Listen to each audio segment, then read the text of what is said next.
कट गई हनुमान जी और दादा का हो गई ए इनकर दादा ले गेल गाड़ी दादा ले गई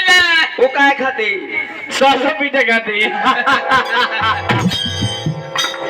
तो जय श्री राम राम के दुर्गा हनुमान हाँ हनुमान जी से बोला तो जय श्री राम बोलो बबुआ बोली तो माइक उठा के अरे कोच के जय श्री राम इधर कलयु के रंगदार दमदा लागत रे ये बुझाता लौकी खावेला हम हनुमान जी हाथ दहिना हाथ धर हैंगन दहिना हाथ झाड़ दोनों हाथ है नहीं पीछे से बैठे लोग अरे हैंगन हाथ जोर से हाय हाय गोल पीछे में है उठा के गोल ये गो पीछे में